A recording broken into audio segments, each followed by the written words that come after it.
ଆସନ୍ତୁ ଶୁଣିବା ଅନନ୍ତ ପ୍ରସାଦ ପଣ୍ଡାଙ୍କ ଗଳ୍ପ ଗାଉଁଲି। ଲାଗେ ଲାଗେ ତିନିଟା ପିଲା ଜନ୍ମ ହୋଇ ଅନ୍ତୁଡ଼ିଶାଳରୁ ବାହୁଡ଼ି ଗଲା ପରେ ଅଗଣାର ଜନ୍ମ ହୋଇଥିବାରୁ ତା ବାପା ମା ତା ନାଁ ରଖିଥିଲେ ଅଗଣା। ପିଲାଟି ଦେଖିବାକୁ କାଳିଆ ସତ, କିନ୍ତୁ ବେଶ୍ ଡଉଲ। ଗରିବ ଘରର ପୁଅ ହେଲେ କ'ଣ ହେବ, ବେଶ୍ ଥାକୁଲ ଥୁକୁଲ। ଅଗିକୁ ଯେତେବେଳେ 5 ବର୍ଷ ବୟସ, ସେତେବେଳେ ସେ ଗାଁରେ ଗୋଟେ ମଡ଼କ ପଡ଼ିଲା। ଶୀତଳା ଠାକୁରାଣୀଙ୍କ କୃପା ଦୃଷ୍ଟିରେ ପଡ଼ି ଅଗଣାର ବାପା ସୁଦୂରୀ ବିଶ୍ୱାଳ ସଂସାର ମାୟା କାଟି ଦେଇ ଚାଲିଗଲେ। ଅଗଣା ମାଟାକୁ ସଂସାରଟା ଶୂନ୍ୟ ଦେଖାଗଲା।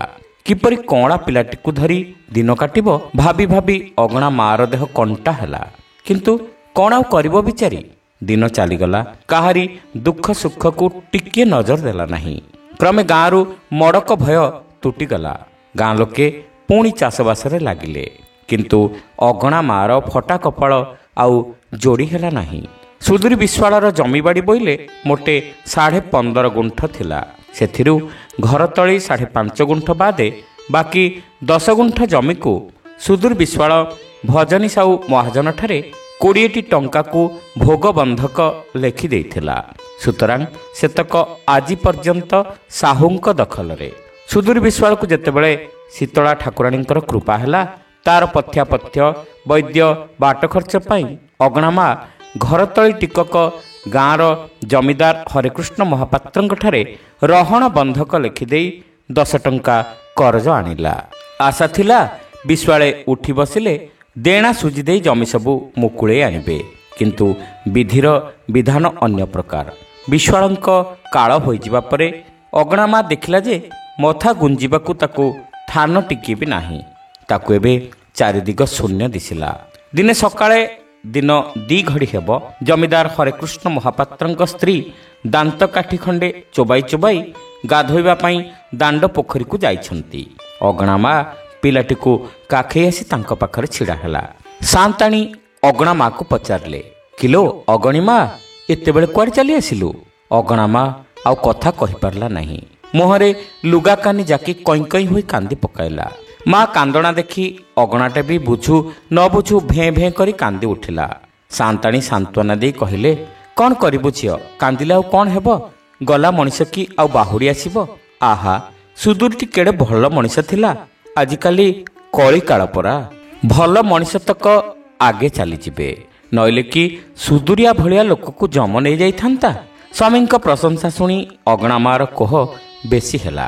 ସାନ୍ତାଣୀ ପୋଖରୀ ତୁଠରେ ବସିପଡ଼ି କହିଲେ, ଝିଅ କାନ୍ଦନା, ଯାହା ତ ହେବାର ହୋଇଗଲା।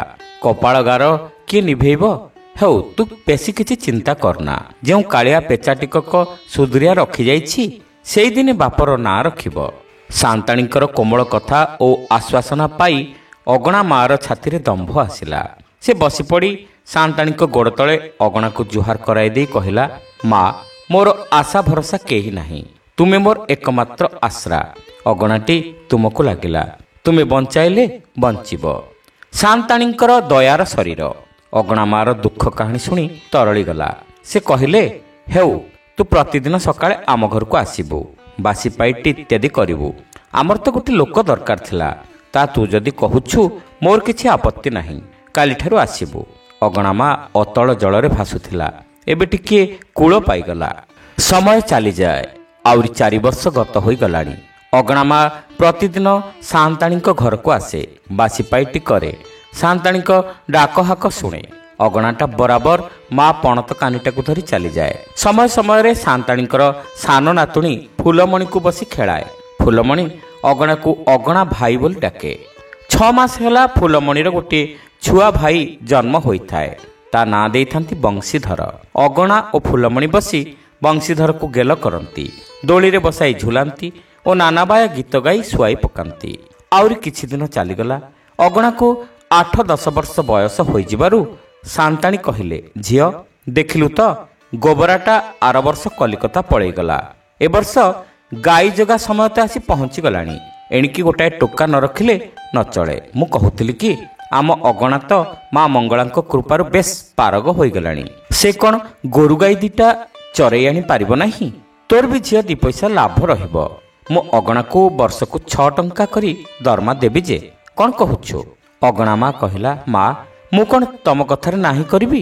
ତମେ ତ ତାକୁ ବଞ୍ଚେଇଛ, ତମର ଯାହା ଇଚ୍ଛା। 2 ବର୍ଷ ଚାଲିଗଲା।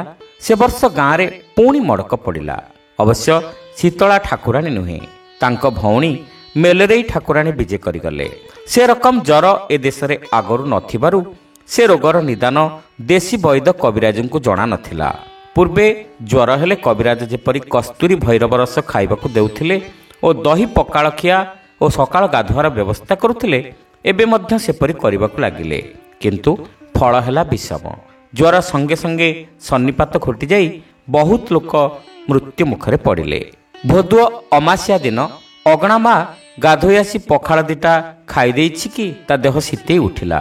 ସଙ୍ଗେ ସଙ୍ଗେ କମ୍ପ ହେଲା। ସେ କୁନ୍ଥେଇ କୁନ୍ଥେଇ ଆପଣା ଘରକୁ ଯାଇ କନ୍ଥା ଘୋଡ଼ି ଶୋଇପଡ଼ିଲା। ସେଦିନ 2-3 ଘଣ୍ଟା କମ୍ପ ହୋଇ ଜ୍ୱର ଛାଡ଼ିଗଲା। ପୁଣି ପରଦିନ ସେତିକି ବେଳେ ଜ୍ୱର ମାଡ଼ି ଆସିଲା। ସାନ୍ତାଣୀ ଅଗଣାକୁ ପଠାଇ ଲମ୍ବୋଦର ନାୟକ କବିରାଜକୁ ଡାକି ଆଣିଲେ। କବିରାଜ ନାଡ଼ି ଦେଖି କହିଲେ, ଓ ଏଟା ଭାରି ଟାଣୁଆ ଜ୍ୱର। ଏଇ ବଟିକା ଦେଉଛି, ଆକୁ ମହୁ ସାଙ୍ଗେ ଖାଲି ଖୁଆଇଦେବ। ଆଉ ପ୍ରତିଦିନ ଭୋର କାକର ପାଣିରେ ମଥା ବୁଡ଼ାଇ ଗାଧୋଇ ଦେଇ ଦହି ପଖାଳ କଂସାଏ ଖୁଆଇଦେବ। କବିରାଜଙ୍କ କଥା ମୁତାବକ ବ୍ୟବସ୍ଥା କରାଗଲା। କିନ୍ତୁ ଫଳ ହେଲା ଓଲଟା। କିଛି ଦିନ ବାଦ ଅଗଣା ମା ସଂସାର ବନ୍ଧନ କାଟିଦେଇ ଚାଲିଗଲା। ଦିନ ଚାଲିଗଲା। ଅଗଣା ବର୍ତ୍ତମାନ ଗଜା ଭେଣ୍ଡିଆ। ତା ଦେହରେ କାଠିଏ ଜୋର। ସେ ସାନ୍ତାଣୀଙ୍କ ନାତି ବଂଶୀଧରକୁ କାନ୍ଧରେ ବସାଇ ଫୁଲମଣିର ହାତ ଧରି ବୁଲାଇବାକୁ ନେଇଯାଏ। କେତେ ରକମର ରୂପ କଥା କହେ। ବେଳେବେଳେ ସେ ଘୋଡ଼ା ହୋଇ ହାମୁଡ଼ି ହାମୁଡ଼ି ଚାଲେ। ବଂଶୀଧର ତା ପିଠିରେ ବସି ଘୋଡ଼ା ଚଢ଼ା ସୁଖ ଅନୁଭବ କରେ। ଫୁଲମଣି ପଛରୁ ଚାବୁକ ମାରେ। ସେଥିରେ ଅଗଣାର ଭାରି ଆନନ୍ଦ। ଅଗଣା ଗାଈ ଜଗିବାକୁ ବାହାରିଗଲେ ପିଲା ଦୁଇଟିଙ୍କର ମନ ଗୁଡ଼େଇ ତୁଡ଼େଇ ହୁଏ। ସେ ଚାହିଁଥାନ୍ତି ଅଗଣାର ଫେରିବା ବାଟକୁ। ଏହିପରି ପିଲାଙ୍କ ସଙ୍ଗେ ଖେଳି ବୁଲି ଅଗଣାର ଦିନ ପାଣି ପରି ବୋହି ଯାଉଥାଏ। ତାର ମନରେ ସଦା ଆନନ୍ଦ। କିଛି ଟିକିଏ କଥା ହେଲେ ସେ 32ଟା ଦାନ୍ତ ବାହାର କରିଦେଇ ଠୋ ଠୋ ହସି ପକାଏ। ତା ପିଠିରେ 2 ବିଧା ମାରିଦେଲେ ବି ତା ପାଟିରେ ହସ ଲାଖିଥାଏ। ମହାପାତ୍ରଙ୍କର 15 ହଳ ହାତୀ ପରି ବଳଦ, 20ଟା ଦୁହାଳ ଗାଈ ଅଗଣା ଜିମାର ଥାଏ। ସେ ଗାଈ ଦୁହାଁଠାରୁ ଆରମ୍ଭ କରି ଗାଈ ଜଗା ପର୍ଯ୍ୟନ୍ତ ସମସ୍ତ କାମ ଆପେ ଆପେ କରିନିଏ। ଅଗଣାର ଦରମା ବର୍ଷକୁ 10 ଟଙ୍କା। କିନ୍ତୁ ସେଥିପ୍ରତି ଅଗଣାର ନଜର ନଥାଏ। ଦିନେ 2 ପହରିଆ ବେଳେ ଅଗଣା ପୋଖରୀ କୂଳ ବରଗଛ ମୂଳେ ବରଡ଼ା ପତ୍ର ଛତାଟି ପୋତି ଦେଇ ମଉଜ କରି ବସି ବାଉଁଶ ବଇଁଶିଟି ବଜାଉଛି। ରାଗ ରାଗିଣୀ ତାଳ ମାନ ପ୍ରତି ତାର ନଜର ନାହିଁ। ଅନେକ ବର୍ଷ ତଳେ ପିଲାବେଳେ ଅଗଣା ଥରେ ମା ସାଙ୍ଗରେ ବାରୁଣୀ ଯାତ୍ରା ଦେଖିବାକୁ ଯାଇଥିଲା। ଅଝଟ ଲଗାଇବାରୁ ତାର ମା 2 ପଇସା ଦେଇ ତାକୁ ଏଇ ବଇଁଶିଟି କିଣି ଦେଇଥିଲା। ସେଇଟିକୁ ସେ ଏପର୍ଯ୍ୟନ୍ତ ସାଇତି ରଖିଛି। କେତେ ଜାଗାରେ ବଇଁଶି ଫାଟିଗଲାଣି। ଅଗଣା ସେଥିରେ କନା ଧଡ଼ି ଗୁଡ଼େଇ ଦେଇଛି। 2 ପହରିଆ ବେଳେ ଗାଈ ଛାଡ଼ିଦେଇ ବରଗଛ ମୂଳେ ବସି ଅଗଣା ସେଇ ବଇଁଶିଟି ବଜାଏ। ବେଳେବେଳେ କେଜାଣି କାହିଁକି ଅଗଣାର ଆଖି ଲୁହରେ ଛଳଛଳ ହୋଇଉଠେ। ସେଦିନ ସୁଲୁସୁଲୁ ବା ବହୁଥାଏ। ଅଗଣା ମନ ଖୁସିରେ ବରଗଛ ମୂଳେ ବସି ବଇଁଶି ବଜାଉଛି। ମଥାର ଲମ୍ବା ଲମ୍ବା ବାଳଗୁଡ଼ାକ ଫରଫର ଉଡ଼ୁଛି। ବଉଳି, ନାଲି, ଧୋବଲି, କାଳି ଗାଈଗୁଡ଼ିକ ପୋଖରୀ ହୁଡ଼ାରେ ପାଣି ପାଖରେ ଦୁବ ଘାସ ଖାଉଛନ୍ତି। କେତେବେଳେ ଗାଈଟାଏ ବା ବାଛୁରୀଟାଏ ଗୋଠ ଛଡ଼ା ହୋଇଗଲେ ଅଗଣା ପାଟି କରି ଉଠେ, ଏ ବଉଳି, ଏ କାଳି, ଫେର ଫେର, ଉଠିବି ନା? ଅଗଣାର ଧମକ ଶୁଣି ଗାଈମାନେ ଆପଣା ମନକୁ ଫେରି ଆସନ୍ତି। ଅଗଣାକୁ ଆଉ ଉଠିବାକୁ ହୁଏ ନାହିଁ। 2 ପହରିଆ ବେଳ ମକରା, ଶଙ୍କରା, ହଗୁରା, କୋବରା ପ୍ରଭୃତି ଗାଁର କଲିକତା ଫେରନ୍ତି ଟୋକାମାନେ 1.5 ଚାଖଣ୍ଡ ଲମ୍ବା ଆଗଲି ବାଳରେ ବାସ୍ନା ତେଲ ଲଗେଇ ସବୁଜ ରଙ୍ଗର ଚୌଖାନି ଗାମୁଛା କାନ୍ଧରେ ପକାଇ ପୋଖରୀକୁ ଗାଧେଇବାକୁ ଆସିଲେ। ଅଗଣାକୁ ଗଛ ମୂଳରେ ବସିଥିବା ଦେଖି ଗୋବରା କହିଲା, କିରେ ଅଗଣା, ଏ ଖରାବେଳଟାରେ ଏଠି ବସିଛୁ କାହିଁକି?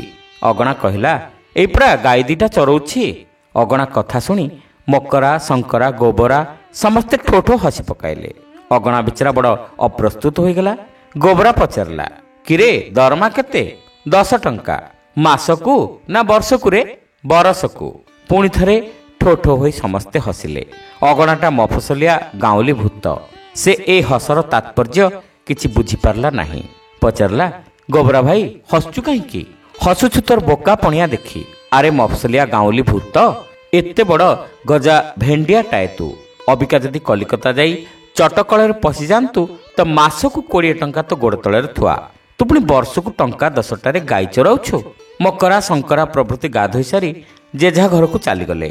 ଅଗଣା ଭାବିଲା, ସତେ ତ ମୋରି ସାଙ୍ଗ ଟୋକା ଗୁଡ଼ାକ କଲିକତା ଯାଇ ଏତେ ରୋଜଗାର କରି ଆଣୁଛନ୍ତି, ଆଉ ମୁଁ ଏଇ ଗାଁଟାରେ ପଡ଼ି ରହି ଗାଈ ଜଗୁଥିବି? ନା, ଆଉ ରହିବି ନାହିଁ। ଏଥର କଲିକତା ନିଶ୍ଚୟ ଯିବି। ଦିନ ଗଡ଼ି ପଡ଼ିଲା। ଅଗଣା ଗାଈ ଘେନି ଘରକୁ ଫେରିଲା। ତା ମନଟା ଆଜି ବିରସ, ମୁହଁଟା ଧାନ ଉଷୁଆଁ ହାଣ୍ଡି ପରି। ଫୁଲମଣି ଧାଇ ଆସି ପଚାରିଲା, ଅଗଣା ଭାଇ, ଆଜି ଏତେ ଡେରି କଲୁ କାହିଁକି? ମୁଁ ଯେ କେତେବେଳୁ ତୋ ପାଇଁ ପଖାଳ ଭାଡ଼ି ଶୁଖୁଆ ପୋଡ଼ିକି ରଖିଲିଣି। ବଂଶୀଧର ଦୌଡ଼ି ଆସି କହିଲା, ଅଗଣା ଭାଇ, ଆଜି ପାଟଣା ସାହିରେ ଭାନୁମତୀ ଲୀଳା ହେଉଛି, ମୋତେ ନେଇଯିବୁ?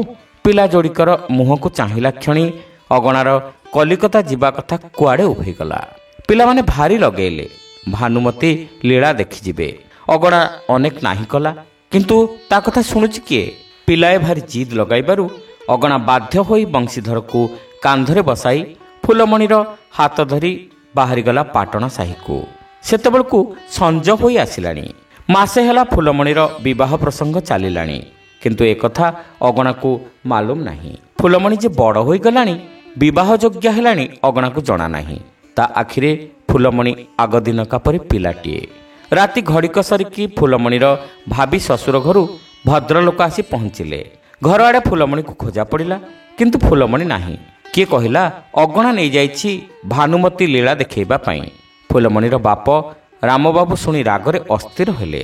ଠିକ୍ ଏତିକି ବେଳେ ଅଗଣା ଆସି ପହଞ୍ଚିଗଲା। ରାମବାବୁ ଆଗକୁ ପଛକୁ ନ ଚାହିଁ ଅଗଣା ପିଠିରେ 2-4 ପାହାର କଷିଦେଇ କହିଲେ, ବାହାର ଶଳା, ଆଜି ମୋ ଘରୁ ବାହାରି ଯା। ଅଗଣା ବିଚରା କିଛି ନ ବୁଝି ହତବୁଦ୍ଧି ହୋଇଗଲା। ପିଲା ଯୋଡ଼ିକ ତା ମାଡ଼ ଦେଖି କାନ୍ଦି ପକାଇଲେ। ସେଦିନ ରାତିରେ ଅଗଣାକୁ କେହି ଖୋଜି ନାହିଁ। ତହିଁ ପରଦିନ ସକାଳେ ହରିପ୍ରଧାନ ଆସି ଖବର ଦେଲା, ଅଗଣା ରେଳଗାଡ଼ିରେ ଚଢ଼ି କଲିକତା ପଳେଇଛି। ଅଗଣା କଲିକତାକୁ ଆସିବାର ପ୍ରାୟ 1.5 ମାସ ହୋଇଗଲାଣି। କଲିକତା ସହରର କୁମାରଟୋଲି ଗଳିରେ ଗୋଟିଏ ଅନ୍ଧାରିଆ ସନ୍ତସନ୍ତିଆ ଖପରଲି ଘର। ସେଇଥିରେ ମକରା, ଶଙ୍କରା, ଗୋବରା ପ୍ରଭୃତି ଗାଁ ଟୋକାମାନେ ବସା କରିଥାନ୍ତି। ଅଗଣା ମଧ୍ୟ ତାଙ୍କରି ସାଙ୍ଗରେ ରହିଲା। ଦିନସାରା ଚଟକଳରେ କାମ କରେ, ସଞ୍ଜ ହେଲେ ବସାକୁ ଫେରେ। ମକରା, ଶଙ୍କରା ପ୍ରଭୃତି ଟୋକାମାନେ କାମରୁ ଫେରି ତାସ ଖେଳନ୍ତି, ଗଞ୍ଜେଇ ଟାଣନ୍ତି। କେହି ବା ବିସିନିଆ ଫେସିନିଆ ଟୋକା ବଜାର ବୁଲି ବାହାରେ। କିନ୍ତୁ ଅଗଣା ଚୁପ୍ଟି ହୋଇ ଘର କୋଣରେ ବସିଥାଏ। ଆକାଶ ପାତାଳ କ'ଣ ଯେ ଭାବେ ତାକୁ ହିଁ ଜଣା। ମନେ ପଡ଼େ ଅଗଣାର ସେଇ ବଉଳ ପୋଖରୀ, ସେଇ ବରଗଛ, ସେଇ ଧୋବଲି ନାଲି ଗାଈଟିମାନ, ଆଉ ତାର ଆଦରର ପିଲା ଯୋଡ଼ିକର କୋମଳ ମୁଖମଣ୍ଡଳ।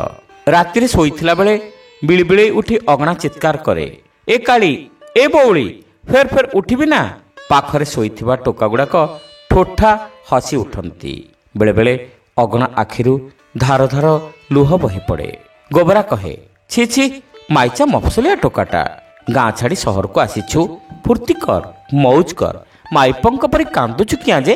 ଅଗଣା କିଛି କହେ ନାହିଁ। ଆଗେ ଅଗଣା ଥିଲା ବଡ଼ ହସକୁଳା, କଥାକେ ଠୋ ଠୋ ହସି ପକାଉଥିଲା। କିନ୍ତୁ କଲିକତା ଆସିଲା ଦିନୁ ତା ମୁହଁରେ ଆଉ କେହି ହସ ଦେଖି ନାହିଁ। ମକରା, ଶଙ୍କରା, ଗୋବରା କୁହାକୁହି ହୁଅନ୍ତି। କଥା କ'ଣ, ଅଗଣାର ତ ମା ନାହିଁ କି ଭାଇ ବନ୍ଧୁ କୁଟୁମ୍ବ କେହି ନାହିଁ। ସେ ଏତେ ଭାବି ହେଉଛି କାହା ପାଇଁ? ଗୋବରା କହେ, ଆଉ କିଛି ନୁହେଁ ଯେ ମଫସଲିଆ ଗାଉଁଲି ଭୂତଟା କିନା ଗାଁ ଛାଡ଼ି ଆସିଛି ବୋଲି ମନ ଗୋଳେଇ ହେଉଛି। ଆହୁରି 15 ଦିନ ଚାଲିଗଲା। ଗୋବରା ଘରଠାରୁ ଖଣ୍ଡିଏ ଭାଷା ଆସିଲା। ଗୋବରାର ଦାଦି ଲେଖିଛି। ଅନ୍ୟାନ୍ୟ କେତେ ଖବର ଥିଲା।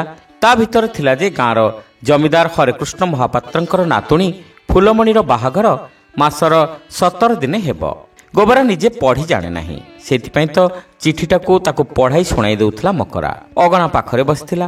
ଅନ୍ୟାନ୍ୟ ଖବର ତା କାନରେ ପଡ଼ିଲା କି ନାହିଁ ଜଣା ନାହିଁ, କିନ୍ତୁ ଫୁଲମଣିର ବାହାଘର କଥାଟା ତା କାନରେ ପଟକିରି ବାଜିଗଲା।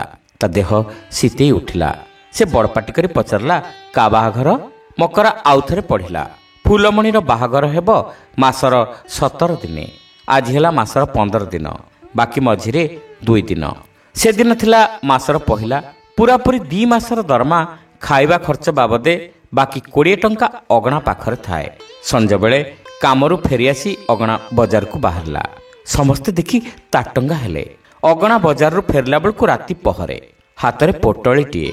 ଗୋବରା କୌତୁକରେ ପୋଟଳି ଟାଣି ନେଇ ଫିଟେଇ ପକାଇଲା। ଏ କ'ଣ? ଖଣ୍ଡିଏ ଗୋଲାପୀ ଶାଢ଼ୀ, ଗୋଟେ ଅଇନା, ଗୋଟେ ଶିଶି ବାସ୍ନା ତେଲ, ଗୋଟିଏ ପାନିଆ, ଗୋଟାଏ ଖେଳଣା। ଏସବୁ କ'ଣ? ଶଙ୍କରା ଆଖି ଟିପି ଟିପି କହିଲା, ଓହୋ, ଏଇଥିପାଇଁ ପରା ଅଗଣା ମୁହଁ ଶୁଖେଇଥିଲା। ଅଗଣାର ଏତେ କଥାକୁ ନଜର ନାହିଁ। ସେ ତରତରକି ପୋଟଳିଟି ବାନ୍ଧି ଦେଇ ବାହାରି ପଡ଼ିଲା। ଗୋବରା ପଚାରିଲା, କିରେ କୁଆଡ଼େ ଯାଉଛୁ? ଅଗଣା କହିଲା, ଗାଁକୁ। ମକରା ଦାନ୍ତ ନେଫେଡ଼ି କହିଲା, ଦୂର, ଗାଉଁଲି ଭୂତଟାଏ। ସମସ୍ତେ ଠୋ ଠୋ କରି ହସି ଉଠିଲେ। ଆଜି ଫୁଲମଣିର ବାହାଘର। କେତେ ପ୍ରକାର ବାଜା ବାଜୁଛି, କେତେ ଲୋକ ଧାଁ ଧପଡ଼ କରୁଛନ୍ତି, କେତେ ଆୟୋଜନ ଲାଗିଛି। ଫୁଲମଣିର ମୁହଁଟି ଶୁଖିଲା। ସେ ଭାବୁଛି, ଆହା, ଅଗଣା ଭାଇଟି ଥାନ୍ତା କି କେଡ଼େ ଖୁସି ହୁଅନ୍ତା। ବଂଶୀଧର ମୁହଁ ବିରସ।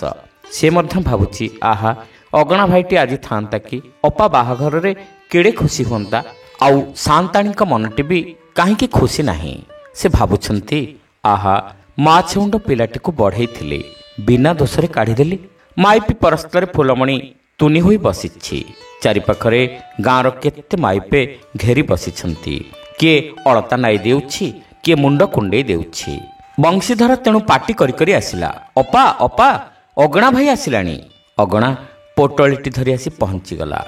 ଅଗଣାକୁ ଦେଖି ଫୁଲମଣି ଭୋ ଭୋ କରି କାନ୍ଦି ପକାଇଲା। ଅଗଣା ମଧ୍ୟ ସାନ୍ତାଣୀଙ୍କ ଗୋଡ଼ ତଳେ ମୁଣ୍ଡିଆଟିଏ ମାରି ଭୋ ଭୋ କାନ୍ଦି ପକାଇଲା। ମାଇପେ ଗୁଡ଼ାକ ପୋଟଳିଟି ଫିଟାଇ ପକାଇଲେ। ସାନ୍ତାଣୀଙ୍କ ଆଖିରୁ ଦୁଇଧାର ଲୁହ ବୋହି ପଡ଼ିଲା। ଶ୍ରୋତାବନ୍ଧୁ, ଏଇଠି ଶେଷ ହେଲା ଗଳ୍ପ ଗାଉଁଲି। ଗପଟି ଆପଣମାନଙ୍କୁ କେମିତି ଲାଗିଲା କମେଣ୍ଟ କରି ନିଶ୍ଚିତ ଜଣାଇବେ। ଚ୍ୟାନେଲରେ ନୂଆ ହୋଇଥିଲେ ସବସ୍କ୍ରାଇବ୍ କରିବାକୁ ଭୁଲିବେ ନାହିଁ। ରହିଲୁ, ନମସ୍କାର।